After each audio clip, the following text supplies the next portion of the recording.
Welcome to This Week in Jackson County Schools. I'm Pamela Stone. We're really excited, or I'm really excited about the show that we have this week. We have a couple ag teachers with us. One of them is from Pisgah High School and the other one is from Skyline, and he teaches middle school and high school as well. So welcome, guys. Thanks for coming on. Well, I'm glad to be here. Good. Okay, so let's introduce you first. You're Mr. Brad Moore. Yes. And you're from Pisgah High School. Yes, ma'am. And you teach the ag program, and it's 9th through 12th grade. Yes, ma'am. Okay. And then you are Mikey Counts. Yes, ma'am. And you're an ag teacher, and you do 7th through 12th. Yes, ma'am. Okay, and before we were talking before the show, I think you have about 160 students? Yes, ma'am. And you have about 95. Yes, ma'am. Okay, that's pretty good. All right, so tell each of you get to tell your story, your education, what made you go into education, how long you've been there, what have you taught besides this. We'll start with you, Mr. Moore. Well, I kind of took they say a non-traditional route. I worked for the Department of Conservation for 7 years and was in the wildlife side of that. Then I drove a Little Debbie truck for 7 years, and I decided I could not do that for the rest of my life. So I decided to go back and finish my biology degree, and I taught biology for 6 years at Pisgah before transferring over to the agri-science department. Okay. And so I've been in agri-science now for 2 years. Okay, good. And you? Well, I didn't start off with the plans to be an ag teacher. When I was in high school, I knew I wanted to be in a career in ag. I was really active in our FFA program, and my ag teacher was a real big influence on me. But I started my career wanting to be an agricultural engineer, design tractors and equipment and stuff. Wow. And after a couple years of math and physics, I decided I really hated math. So changed my major to forestry and wildlife science, and then decided I didn't want to do that either. And the ag teaching thing made sense. Like I said, my ag teacher was a huge influence on me, and I loved the leadership aspects that we were taught in ag and FFA. So I went that route, and went off to Auburn for a couple of years, and been back in Jackson County teaching at Skyline ever since. So the last 20 years. So you've been teaching for 20? Yes, ma'am. And you've been teaching? 8. Mm-hmm. So where did you go to college? He went to Auburn. Auburn? Athens State. Okay. All right. Well, good. All right. And so you do biology and ag, and we were talking before the show how they're really probably interconnected. Yes, really. ma'am. I originally was in wildlife biology and changed over to regular biology in order to teach just regular biology. Right. And when my ag teacher from high school retired, they tried to get me to step into his shoes, and he was kind of like Mikey. He was a legend, He had taught agri-science for 37 years, and I did not want to step into his shoes, and so I said, no, you guys, no, I'm not going to do that. And then we had another one come in. He stayed for a couple of years and left, and they came and they finally twisted my arm into moving over to the agri-science. And so I took the praxis, which is a test that basically is supposed to prove your knowledge, that you know how to teach right. it. And I passed it, so I'm dual certified. I can teach biology or agri-science. So there are certain classes in the agri-science field that I can teach that will count as a core science class or will count as elective, either one. And so that's I have a lot of different classes that I teach. I teach anything from environmental science to animal science to landscape management, the NCCER, which is the certification that we can get our kids. What does it stand for? Sorry, I knew she was going to ask me. We didn't talk about that. Well, that's a hard one, but it's I don't offer that anymore. I bet the first N is a national. It is. But it's a construction curriculum. Yeah, so it's for anything. I know of a couple of people that go off and you travel and work for TVA at some of these sites. You actually have to have the NCCER credentials. Okay. So it's for the construction trades more than anything. Yes.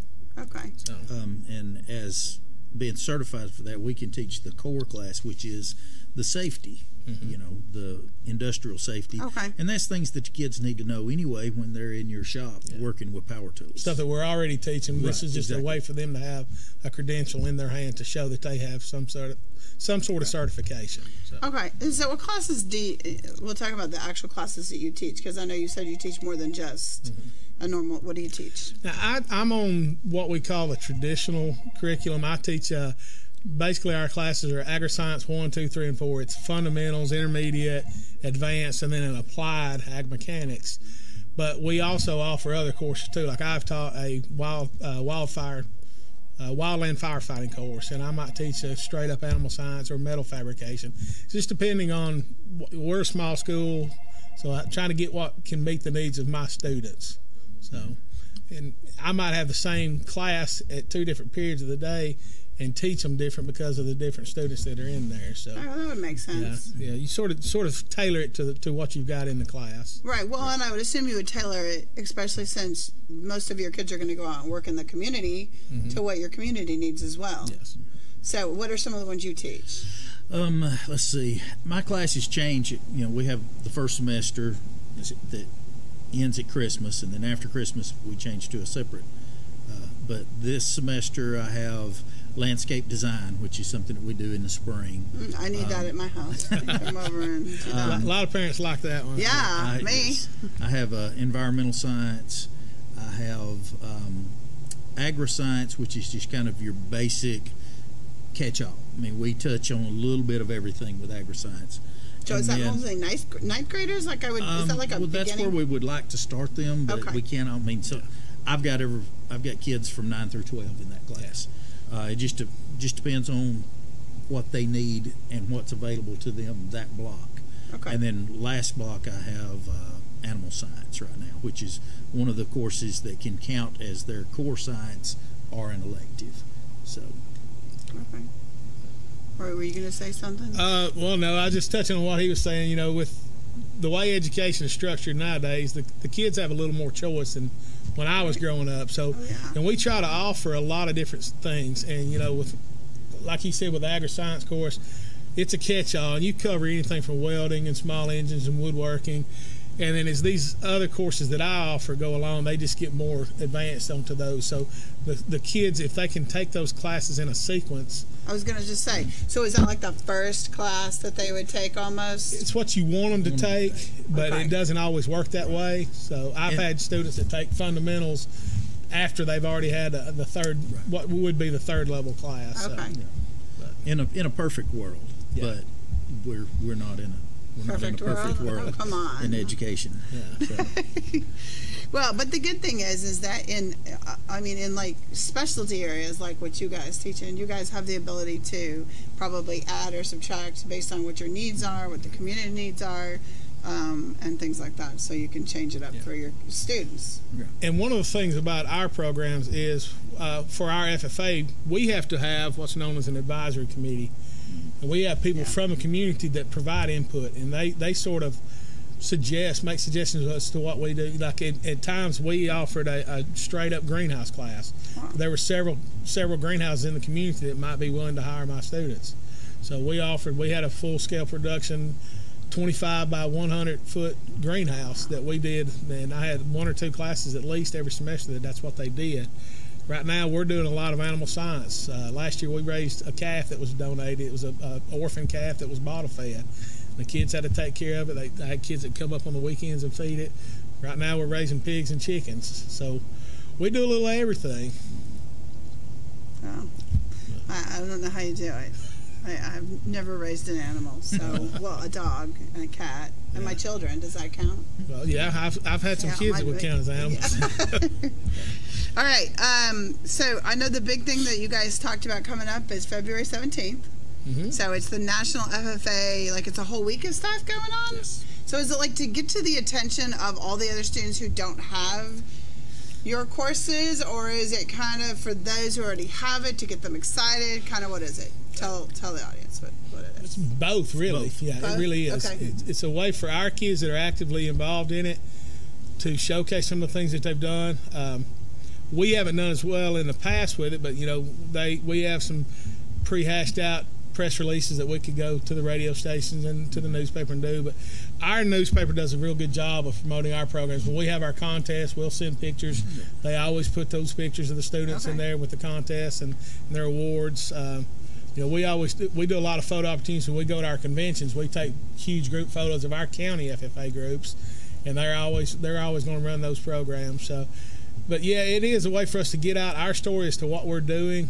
We also use it as an opportunity to speak to our elementary students. Yes. Our kids go around. Get them excited. And when I get kids in 7th grade, they know the things that we've already done. Because my kids will go around. It's a public speaking opportunity for our students, which is a requirement for some of these degrees and awards that they win.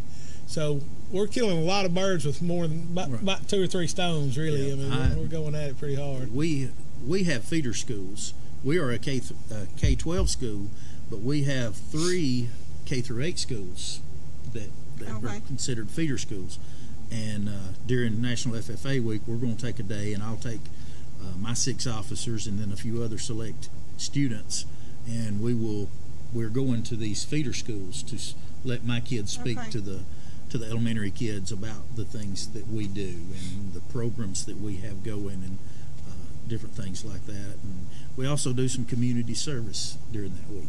We've got some community service, even something as simple as, hey, we're grilling hamburgers for the teachers during that week, and we'll discuss the importance of agriculture, because there's nothing in a hamburger that doesn't come from a farm. That's true.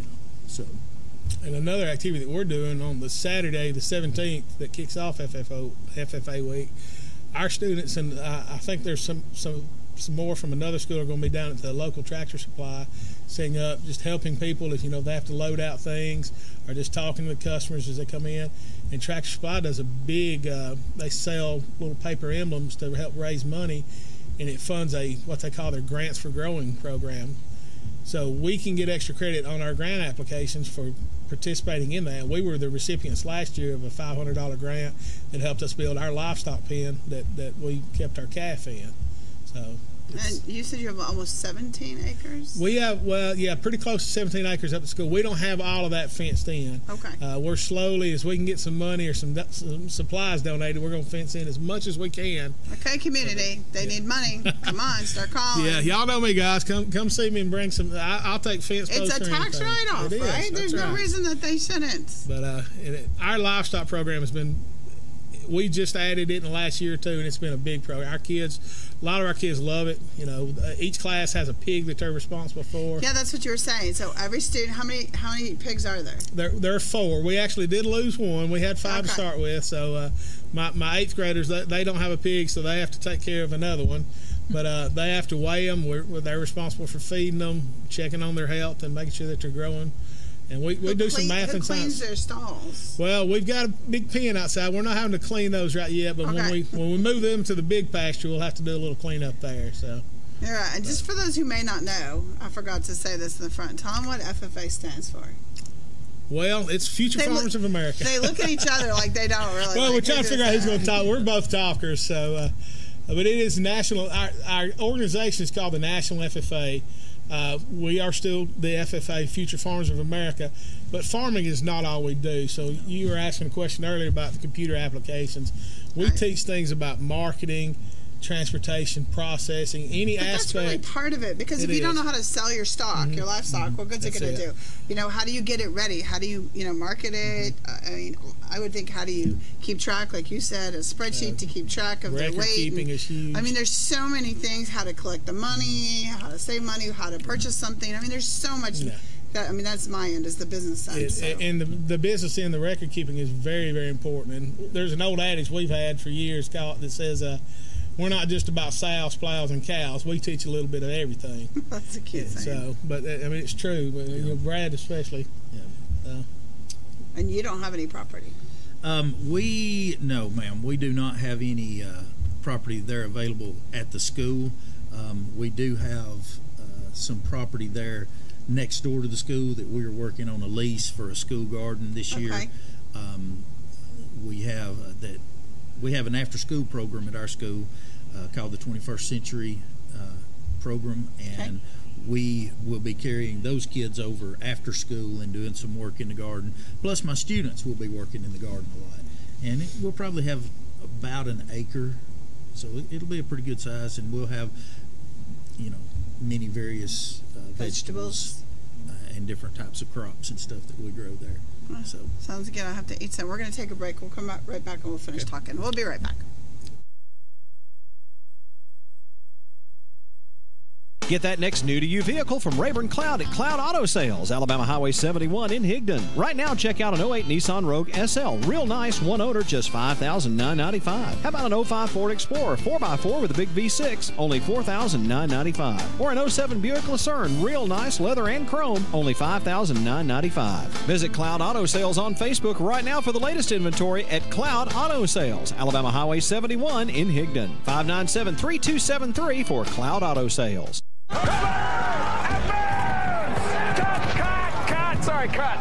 Cut! Sorry, had a thought. What if instead of saying advance, I say refund advance? It's gonna be amazing. It's gonna be watch. Okay. Sorry, we're going to one more time. Again. Refund advance! You can get an interest-free refund advance of up to $3,000 the day you file at Block. Get money faster. Get your taxes won.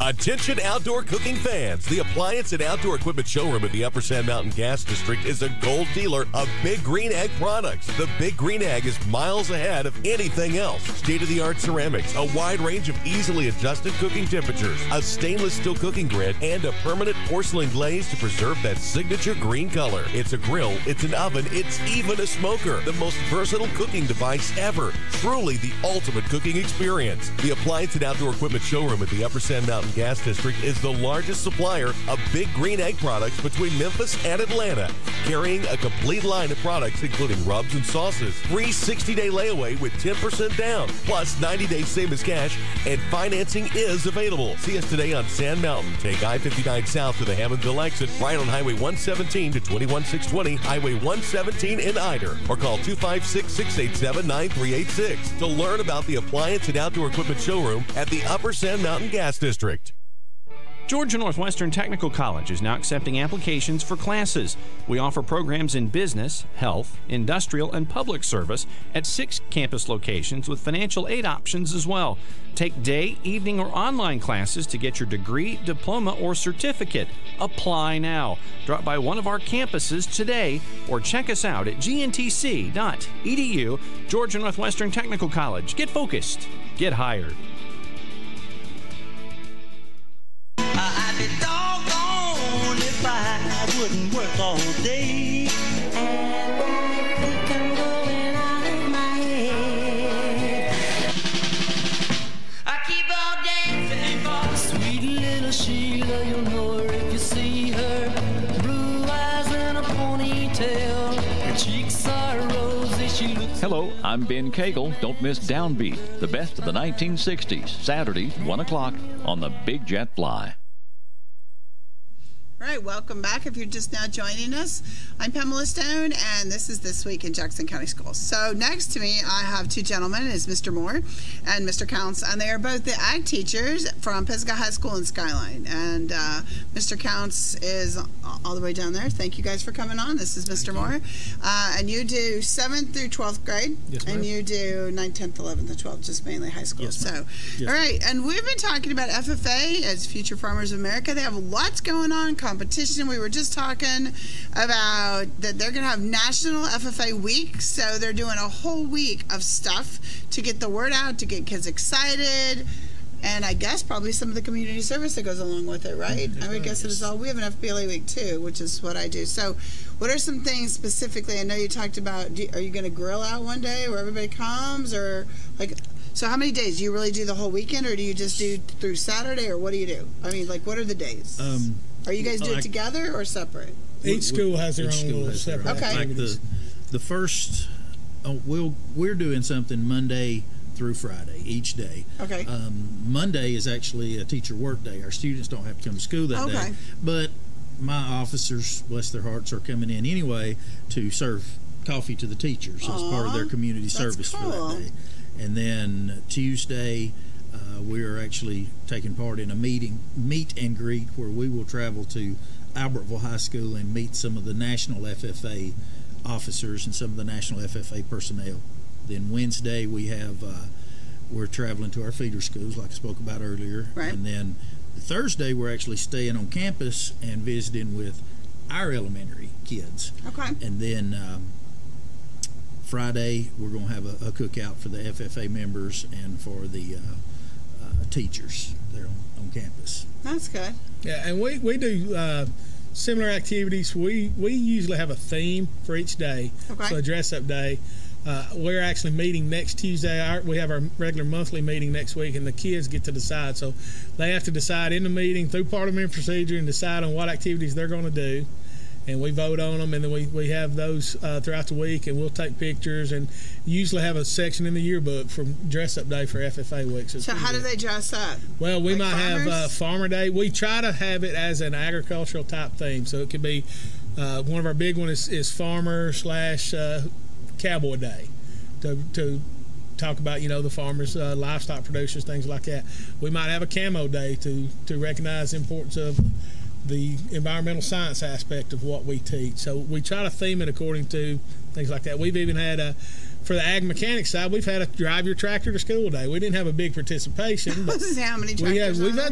I think we had 4 is the most we ever had. But we're a small area. Was there room for parking? There was. We parked them out in front of the gym. So we've even had a couple of teachers that drive. And we actually have 2 old tractors that we're working on in the shop classes, so we can have those out there now. So you have a shop, a full mechanic shop as well? Yes, ma'am. Wow. A welding shop. And you teach that? I teach welding, woodworking, mechanics, the ag stuff, the greenhouse, the livestock, everything. We teach it all. An ag teacher pretty much has to be a jack of all trades, because we may be doing anything from rebuilding a tractor for the school. It was one of the things that we did last year. To cleaning toilets. We may be doing to cleaning pig pens. Don't forget about the pig pens. We built the pig pen and the chicken coop. I was there the chicken coop. Yeah, the students actually built that, and we sold the eggs. So we do everything. We really do everything. Mm-hmm. So you want me to tell you something? So I'm a city girl. Most people have watched this. I've never had a fresh egg. Oh, I wish I'd known. I'd brought you some eggs. Never had a fresh egg. So. Yeah, in the city it's concrete, so we don't usually get around to going to get hard to nest on concrete. Chicken egg. So, yeah, it is a lot. Okay, so then we're going to talk about. So that's really good. That's a whole week of FFA. Hopefully, you guys will. It sounds like you guys got it together. But let's talk about competitions. Because that's also a really big thing. Now, just out of curiosity, thinking about like my FBLA kids, and then they get to the high school, a lot of what they do takes them into college. So I'm guessing yours is similar if they want to pursue that area, or? Both college and career. We actually call them our CDEs, or career development events. Okay. And you just heard all the things that we teach, and we have contests in all those. What is it, 28 different? Yeah, 28 different competitions. And I've had as many as 10 teams in our district competition. If I have kids that want to participate, I'll coach them up the best I can and allow them to participate in those contests. I'll have 9 this year. And do you guys go from regional to state to nationals? Is there just 3 levels? We have several contests that we have to have at our county level. We have our livestock judging, forestry judging, land judging, and safe tractor driving are all county contests. Okay. And then if we have string band, he has a string band that competes. What is that? Band. You play stringed instruments. Stringed instruments. At least 2/3 of the students have to play a stringed instrument: a guitar, a bass, banjo, mandolin, and then like my son plays the drums, and so a keyboard is considered a stringed instrument because it's based it has strings after the piano, which has strings. Yeah. And so the kids love it, and it gives them something to look forward to. You teach the band too? Yes. I work. So you know music too? I know enough about music. You know how to listen to it? I know, yes. I can go, that sounds good. That doesn't sound good. Don't do that again. So, Well, you guys really got to know a lot. I mean, I'm hearing like my whole degree with all the business part, and then all the ag stuff, and then the biology, which has to come with understanding all that. That's a lot. Well, and now a band. Well, with the band, we also have a quartet competition. Like singing? Singing 4-part harmony quartet. So how does that, I mean, honestly, how does that tie into ag? I've often wondered that myself, but it's always been that way. We actually consider those to be a leadership development activity. Okay. Those don't advance past the state level. Okay. So but they have an opportunity to go and participate in what we call our national talent competition. They'll participate on stage and can actually win awards there. So I guess it was just a way to showcase some kids that had some additional talents. I don't know. He always had the bands with it, and they all had the ag kind of on the show. It's like public speaking.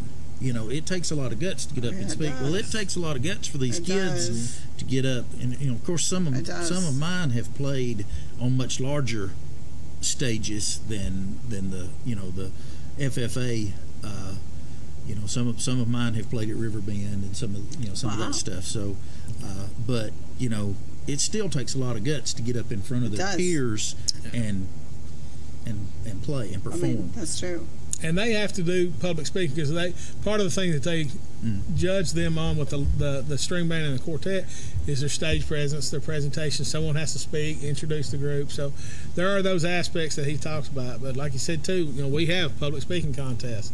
You have a prepared public speaking, and you have an extemporaneous public speaking where you have a file of material that the topic might be on. You have 30 minutes or an hour to prepare a speech. Once you draw that, kind of like impromptu. So we do those. Our opening and closing ceremony, we have a contest where they put that on, and they are judged on the quality of their performance with that. Wow. Parliamentary procedure. I mean, we have contests for nearly everything that we teach. We have a contest for. Well, Parliament, is it just Robert's Rule Book of Order? Essentially, but they actually have to conduct a meeting, and when they come in, they're sit down in a chair, and in that chair is a card, and it tells them what parliamentary or point of parliamentary law that they have to demonstrate, and that hopefully they've got something in their repertoire already prepared. There's a lot in there. You have to know the whole book. Really. I think they're limited. There's about 20 points that they have to choose from on that, but they don't know until they walk into that meeting room, and then they get bonus points for doing additional things. They have to do the required ones for the 6 members, and anything above that is bonus points, and that's how they stand out above the rest. And it's a speed thing. You'd think that you're sitting there. They're doing it.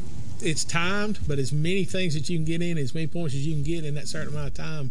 It's interesting. It's always hard to teach. I had a parliamentary procedure team for years, and it was always hard to teach. Do you guys have FBLA at your schools? We don't. No, I was going to say, because I do FBLA, and there's a lot that ties in, so you should get some of the students and do the same thing, because then they could win twice if you had it. But a while ago, you spoke about going college. This and stuff how going it ties in, right? I have a student that's going to compete this year in agricultural construction, and she actually is she? Yes, and she is no bigger than a minute, but she can do anything that any of the guys can do. But she actually won the Student of the Month for December for the state of Alabama for the Go Build Alabama campaign that they have. She actually won Student of the Month, and she has already been getting job offers. Hey, when you get through school, you graduate, come to us, and we're going to pay for your college. Wow. From different construction companies, and she's she is impressive. Now, I mean, you can tell her to go out and cut, do anything you need done, and she does it, and it's right. I mean, it's dead on. But she has been taking carpentry at our local technical school for the past couple of years. So this is something that she's always wanted to do. And like I say, when I say she's no bigger than a minute, she's maybe 5 foot, 90 pounds, 90 pounds, but she'll get in there and work with the best of them, Wow, that's good. Okay, wow. All right, so you guys have some proficiency awards coming up. I mean, or what? I mean, what are proficiency awards? Well, proficiency award is award that students can win based on what we refer to as their SAE, or Supervised Agricultural Experience. Okay. It's what I call the real homework. When they go home, some of these kids are going home, they're mowing their yards, they have livestock to tend to, they might have a garden, they might do landscape for their mothers. So a lot of them already have farms kind of at home. It doesn't even have to be a farm. We want it to be as much ag-related as possible. Okay. But I have a student whose family, she's the fourth generation of her family to work at their family sawmill, and her dad is a registered forester, and she goes out with him and does management plans during the summer. She spends time out measuring timber, doing controlled burns, things like that. So her SAE, or Supervised Agriculture Experience, is all in forestry. I have students that, they do a little of everything: horses, sheep, goats, cattle, whatever.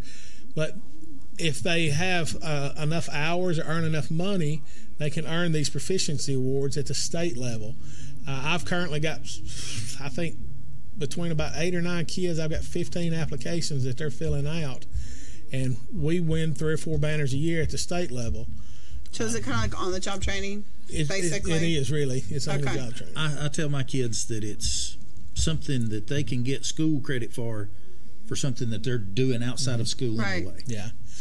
I guess I probably should explain, with our ag ed model, the way that we teach, we have the classroom and laboratory, the things that we're doing at school, like raising the pigs or whatever, or working in the shop, even the classroom lecture stuff.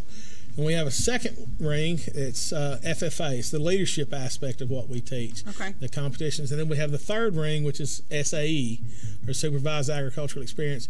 And our goal is to sort of have an intersect where you have an equal part of all three of those. And that's, and the same thing we talked about earlier with each ag teacher teaches to his, he teaches to what he has. And we have to, everybody's circle is going to, or your little intersect is going to move. But that's our goal, is to have all 3 parts of those in an equal manner. And to have a good quality ag ed program, you've got to have all 3 of those aspects of it.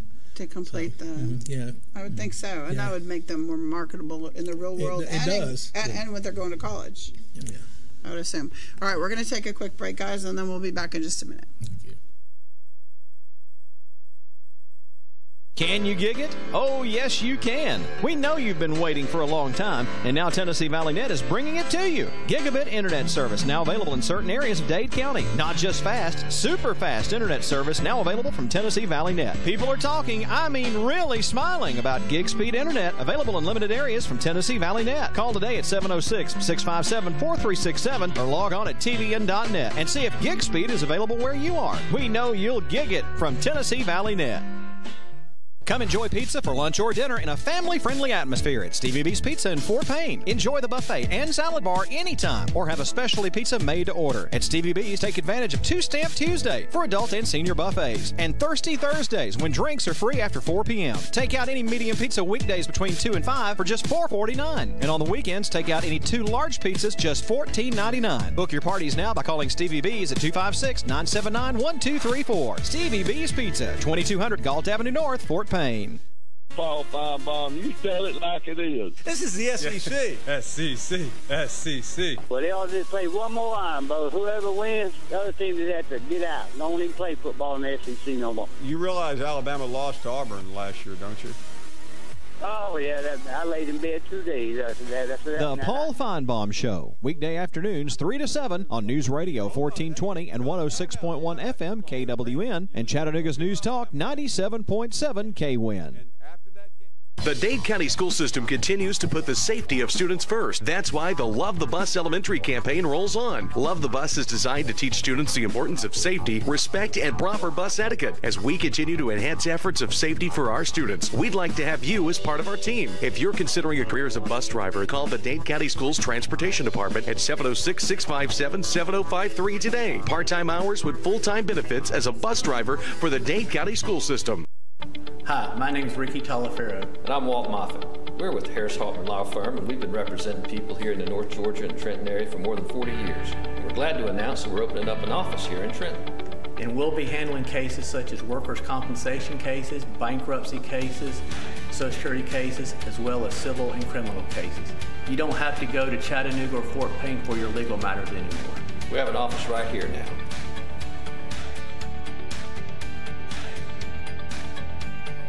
delivering top quality primary health care locally. We are Northeast Alabama Health Services. With 7 locations, there's one near you. Scottsboro, Section, North Sand Mountain and Higdon, Skyline, Woodville, Fife, and Fort Payne. We accept Medicare, Medicaid, and of course your private insurance. If you're unemployed, low income, or have a high copay or deductible, you may also qualify for a reduced rate office visit as low as $16. Ask about our free medication program, and ladies, you may qualify for a free or reduced rate mammogram. Dental referrals for our patients with tooth removal and fillings for only $15. Putting your health concerns first, we're Northeast Alabama Health Services. Cervical cancer screenings now available at Northeast Alabama Health Services.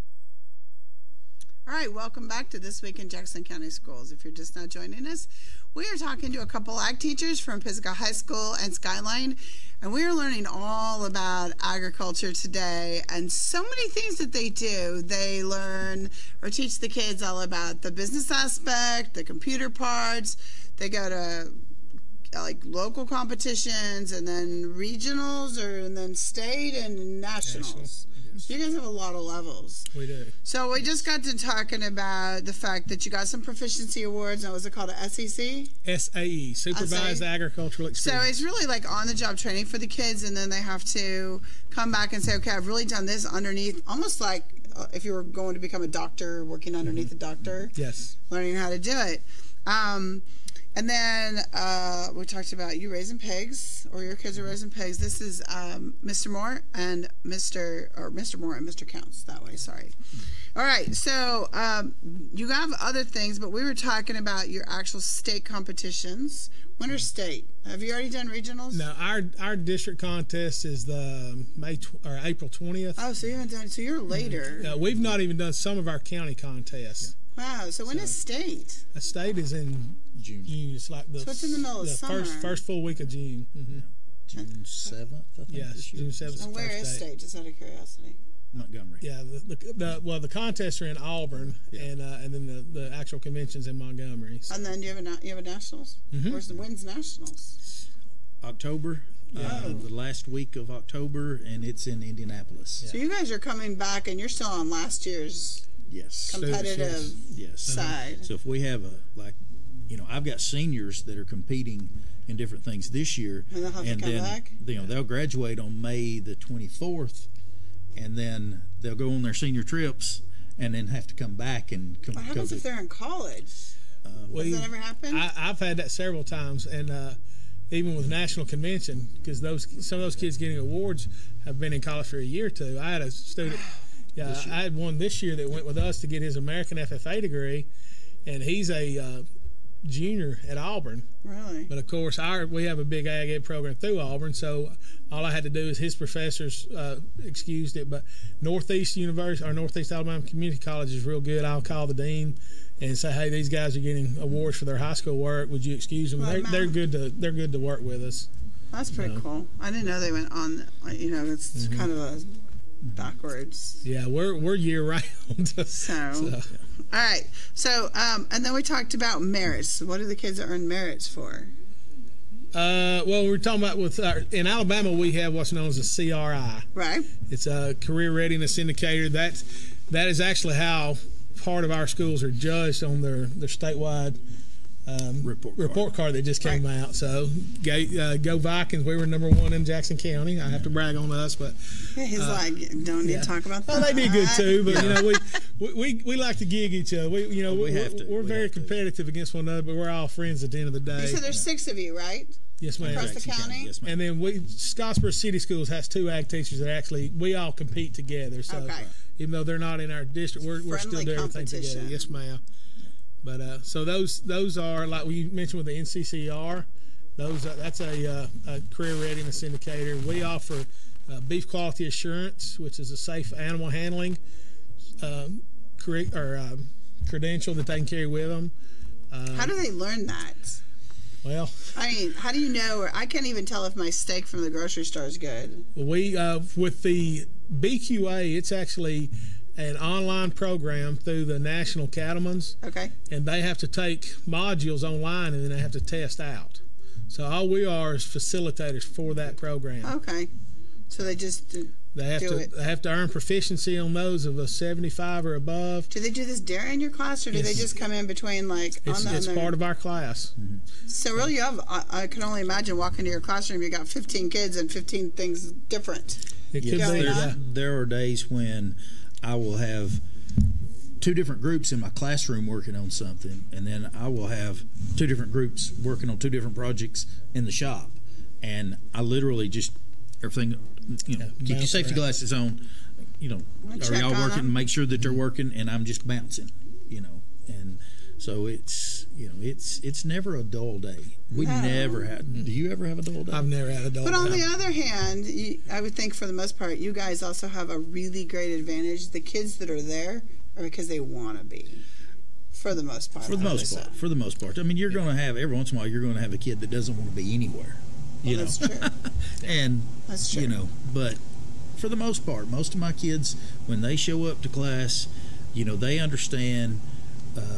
There's going to be days where we have to be in the classroom, right? And and then there's going to be a lot of days that we get to go to the shop and play. We're working, and they're learning.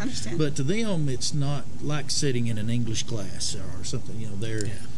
They enjoy it. They look forward to making the long walk. So it's actually the production part of it versus the learning part of it. And like we were talking during the break, there's a disconnect with kids. They don't really understand why they've got to learn the things that they're learning in math class or English class, and we sort of provide that bridge. Right. This is why you need to know Pythagorean theorem to build a house. They don't know they're doing things like that, but we tie it in. We show the correlation, so they get it. It's hands-on. It keeps them occupied, and they're more apt to participate at that level. And like he said, you've got some that don't want to be anywhere, and you just have to do the best you can. But they're elective courses, right? So they don't have to take your course. They are not. Or at least not this. I mean, the first time they might take it, but yeah. And then the problem you run into with like us, we're one of the smallest schools in the county, so we don't have a lot of choices for the kids to take. Right. So okay, that's true. I didn't think about that. Yeah, but so you just, like I said, you try to teach them up the best you can. You just try to make it as enjoyable as possible, and hopefully they're going to come up with something that they enjoy. So. Well, you guys got a lot of things going on, so I would think they could have picked something. And I don't know, I'm sure Mikey does stuff like this too, but we have things going on at our school where, like, just last week, our 7th grade math teacher was having a math scavenger hunt. Okay. And they had to find stations across the school. Well, I've got a 740 square foot concrete pad, and so we had put measuring tapes out there and said, figure up the square footage of this. Well, then they were like, that's how you figure up the area of, I don't think, especially in construction, they don't understand how much math. Yes. I have these kids who hate math in my class, and they want to go into construction or welding, and I'm like, you have no idea how much math is involved in that. To fabricate or build, you have to, yeah. I mean, and geometry is even stronger in some of that stuff. That's the most usable math, in my opinion. And physics is the most usable. See, and in business, we don't really use geometry, but we use a lot of statistics, so it's a different kind of math. Yeah. Okay, so before we run out of time, we're going to take another quick break, and then when we come back, we're going to talk about, you've got duck houses that your kids are making. Yes. And putting out there, and then a school garden, and then an FFA outdoor education seminar coming up. Yes. So we'll talk about that. That's our baby. Yeah, we'll be right back.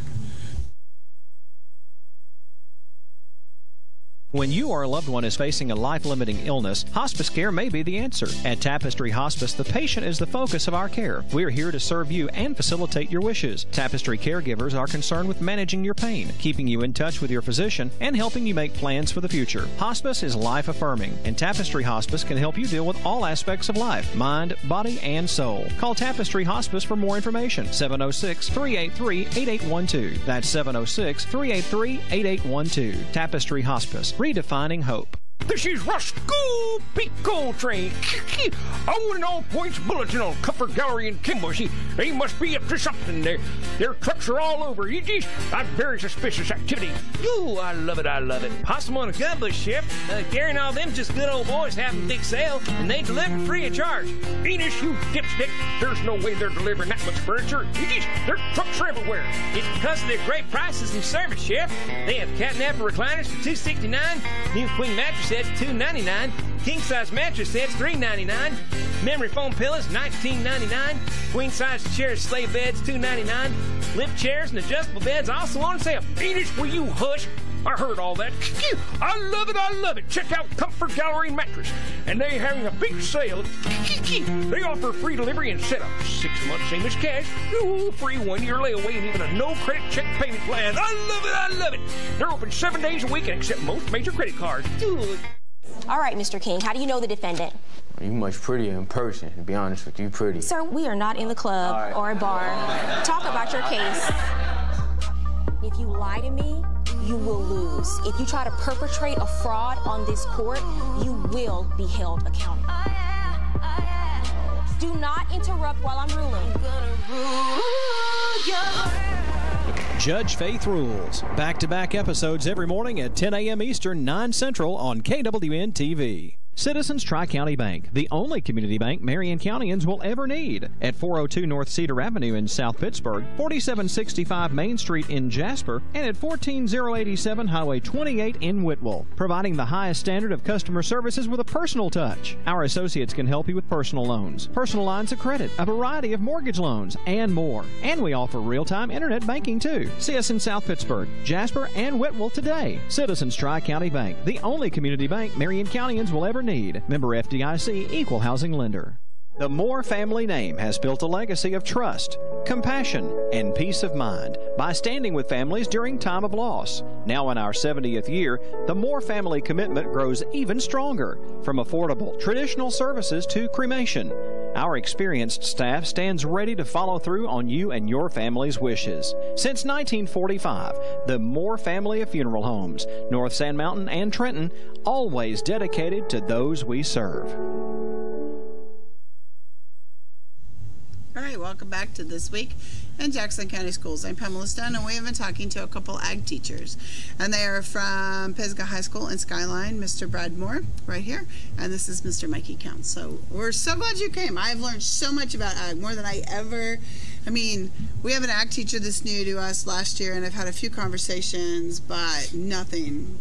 Growing up in the city, I didn't know any of this stuff. Yeah. So we have concrete farms. It's really beautiful. Yeah. So, and buildings.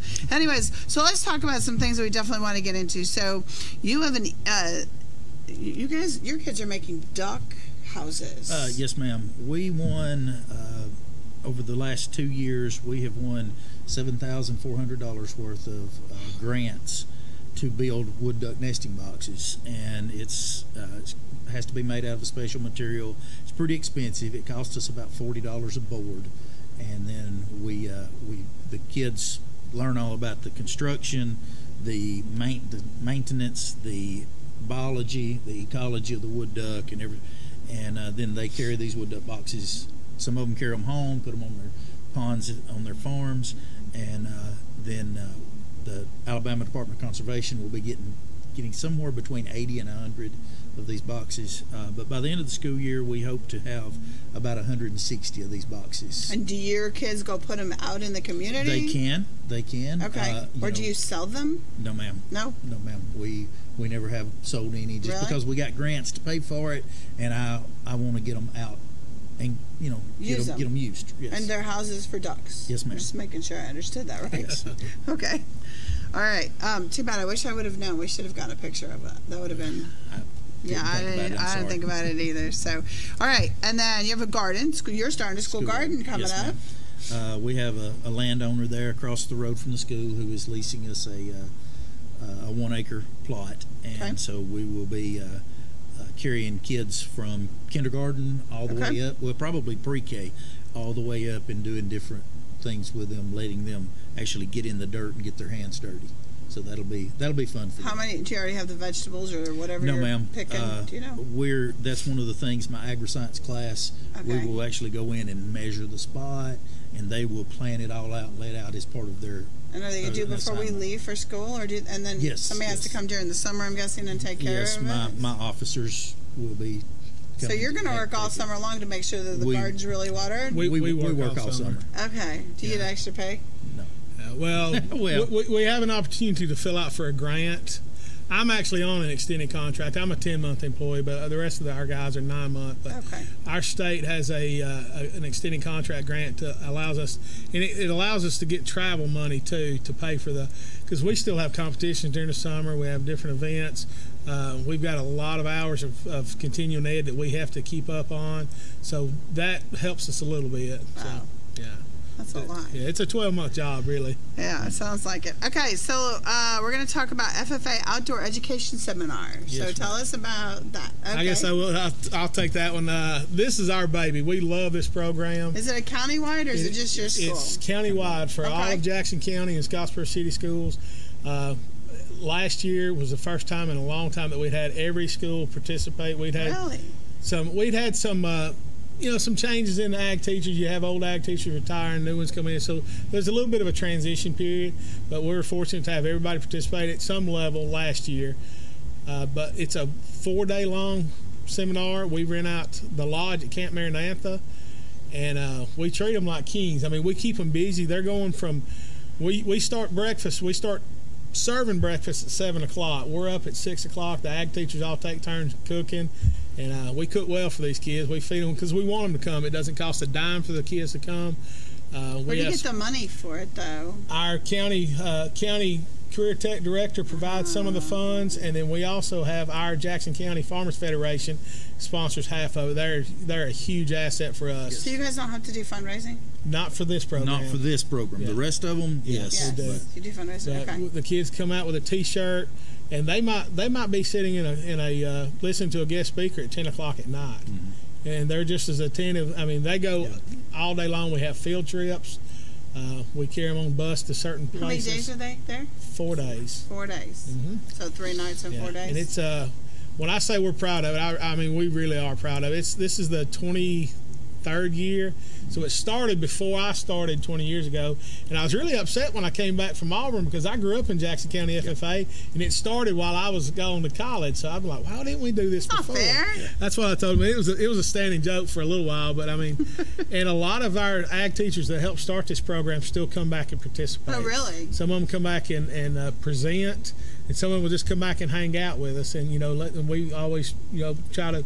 We promote them to the kids, let them know, hey, these are the guys that put the legwork out there and started this program. Do you guys just do the high school, or do you take your middle school kids too? Some middle school kids. So it's open to 7 through... What we try to do is carry out officers, because we do have a leadership component built in. Our district and some of our state FFA officers come in and do a 4-hour leadership seminar for the kids. But I mean, this program's been featured in Progressive Farmer magazine. It's been featured on RFD TV. Your particular school district? Our program. Your program. It's and our state is wanting to model other programs like this. And as a matter of fact, at our state summer conference last year, I presented to other ag teachers who were interested, because we always get, when somebody hears about it, they're like, hey, how do you get this started? I'm like, you got to start slow. Yeah, it's a lot of work. I wouldn't start with a 4-day program. It's a lot of teamwork for all the other, because I'm sure all of you work really hard. We do. A lot of hours. And we're all responsible for getting certain presenters and things like that. And we might have 20 some odd presenters throughout the week in 1 hour, 2 hour increments. Yeah. And now we've got to the point where we have people calling us and say, hey, we want to come in and present. Yeah, we want to come back. Yeah. So are a lot of, you were talking earlier about how you have the businesses in the community that you have to follow, like they tell you what to do. What was that called? Well, we have an advisory committee. Right. So are a lot of the same people on the advisory committee the ones that judge for this thing? Well, we do that because when we do our contest at the county level, we have to get them to come in. Right. So, and we do that. We try to get people that these kids might have to work with in the future to come in. So, yeah, we rely a lot on community development, community involvement. Those are, we do fundraisers for our other programs. We sell fruit and stuff. And you guys do the same fundraisers, or do you do different Yes, usually we try to do them at the same time, so we're not competing against each other. That's good. Not So you sell fruit? And smoked meats, and we're getting ready to start a strawberry sale. So okay, our baseball team does that. That's pretty good. Which one's the most lucrative? None of them this year.